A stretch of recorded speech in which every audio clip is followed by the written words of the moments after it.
बड़ी खबर जोधपुर से आ रही है, जहां एक महिला ने पुलिस पर लगाए हैं गंभीर आरोप। नमस्कार।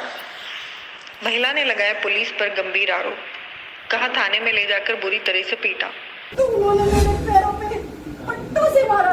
राज्य मुख्यमंत्री के सामने, प्रधानमंत्री के साथ में जो भी कोई यहाँ से देख रहा हो, हाथ जोड़ के अपील है, सीसीटीवी कैमरे फुटेज को निकलवाया जाए, उन पुलिस वालों को, उत्तम पुलिस वालों को विदाउट मास्क किया जाए, की सच्चाई सामने लाई जाए।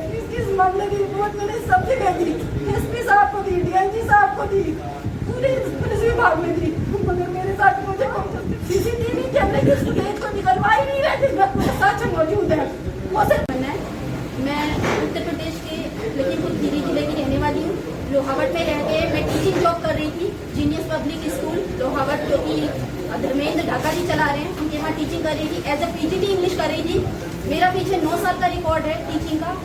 सर 9/8/11/2022 को गुरु नानक जयंती थी, तब की घटना है। मैं दिल्ली से चली सर, 11:15 बजे शालीमार एक्सप्रेस चलती है, उससे मैं जोधपुर आ रही थी अपने कार्यस्थल पर वापस कार्य पे लौटने के लिए। तभी जब मैं ट्रेवल कर रही थी, रात को लगभग 11:15 बजे का टाइम है जोधपुर पहुँचने का। वहाँ से जब ट्रेन गुजरी, मुझे नींद आ गई सर। मैं आगे फलौदी उतरी। फलौदी में मैंने इंक्वायरी की कि किस तरह से मुझे इस तरह से पूरी घटना बताई कि मुझे नींद आ गई थी और उसके बाद मुझे जोधपुर लौटना है। जोधपुर से मुझे लौट दिया सर। उस समय मैंने इंक्वायरी पे पूछा, इंक्वायरी पे उन्होंने बताया कि अभी दूसरी ट्रेन आएगी, अब उस पर चढ़ जाना, चले जाना। सर मैं दूसरी ट्रेन आई, उसका वेट करने लगी। जब ट्रेन आई तो मैं उस पर चढ़ गई सर। आगे आगे के 2 डिब्बे थे जो कि लेडीज़ के लिए रिजर्व रहते हैं, मैं उन पर चढ़ी। 2 पर्सन और थे जो मेरे साथ में चढ़े सर। अभी ट्रेन चली थी, कुछ देर चढ़ के आगे उन्होंने जो 2 आदमी चढ़े थे, उन्होंने ट्रेन की चेन खींची और मेरा सामान लेकर भाग गए सर। वहाँ पे जब मैंने आज बाहर खिड़की से देखा सर, कोई भी कंपार्टमेंट में बाकी नहीं था। मैंने शोर भी मचाया बट मेरी हेल्प के लिए कोई भी नहीं आया सर। मैंने बाहर खिड़की से जाके देखा तो वहाँ पे जो उस समय स्टेशन पे ट्रेन रुकी हुई थी, जहाँ बाग स्टेशन था, मैंने स्टेशन मास्टर से कंप्लेंट की। मैं स्टेशन मास्टर के पास मैं खुद गई और स्टेशन मास्टर से कंप्लेंट की सर मेरे साथ में इस तरह से इंसिडेंट हो गई है। स्टेशन मास्टर से मैंने हेल्प भी मांगी कि सर मैं यहाँ पे मैं ना तो मेरा यहाँ पे कोई कार्यस्थल है, ना मेरा घर है, मैं ये भी नहीं जानती, मेरा बिल्कुल न्यू प्लेस है कि मैं कहाँ जाऊँ, कैसे जाऊँ।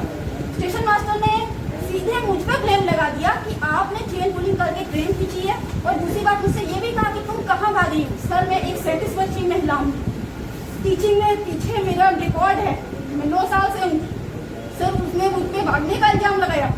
उसके बाद वो मुझसे बहुत वाहियात बातें करने लगा सर। मैं उससे बहुत पीड़ित हो गया। मैं वहाँ पे सुरक्षित ना महसूस करके आगे के लिए चलती।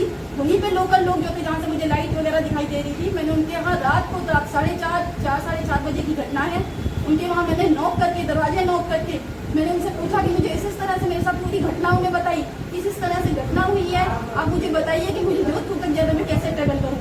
सर मैं थोड़ी दूर जैसे ही आगे चली, पीछे से रेलवे स्टेशन मास्टर अपनी बाइक पे एक विदाउट पर्सन जो सिविल ड्रेस में था, एक पर्सन को लेके मेरे पीछा सर उसने किया। उसके बाद में पुलिस वाले भी आए, वो नशे में धुतते सर।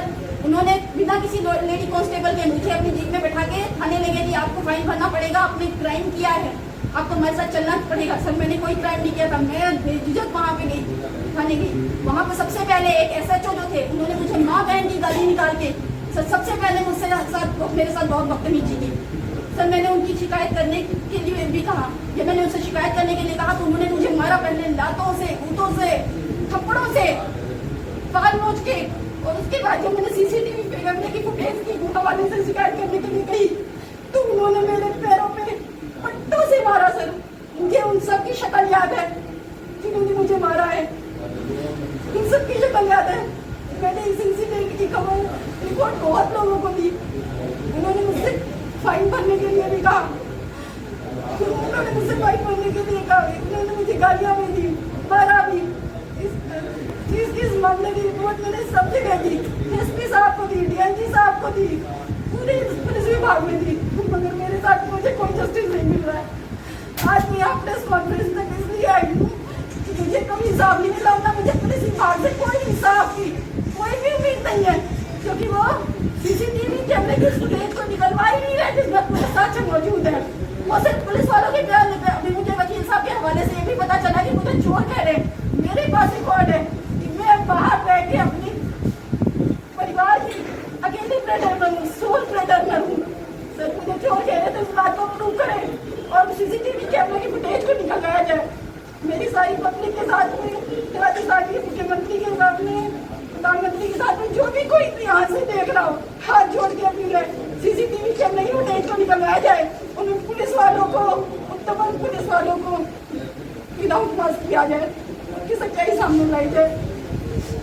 उसके बाद उन्होंने स्टेशन मास्टर सर, मुझे नाम नहीं बताया है, पुलिस वालों ने भी अपने नेम प्लेट्स नहीं लगाई हुई थी। मेरा फोन, मेरा सारा सामान उन्होंने छीन लिया था, नहीं तो मैं 112 पे कॉल करके। आपने कहाँ कंप्लेन की? सर मैंने हेल्पलाइन नंबर जो परिवार सेल होती है उसमें भी की है सर, IT सेल में, कचहरी में जाके SP साहब को की है, फलौदी थाने में भी गई थी, मगर उन्होंने मेरी कंप्लेंट लिखने के लिए मना कर दी। DIG साहब के वहाँ मैं भी गई हूँ और DIG साहब के वहाँ मैंने कंप्लेंट की है, मगर कार्रवाई कोई भी नहीं हुई है। मैंने उनसे हाथ जोड़ जोड़ के कहा है कि आप CCTV कैमरे की फुटेज निकलवाइए, उन्हें उपरोक्त समय भी बताया है, डेट बताइए, मगर वो कोई भी कार्रवाई नहीं कर रहे हैं, वो सिर्फ उन्हें बचाने के लिए लगे हुए हैं। ये जोधपुर के लिए कोई नई घटना नहीं है, आए दिन जोधपुर में औरतों को मारा पीटा जाता है, ये घटना कॉमन है।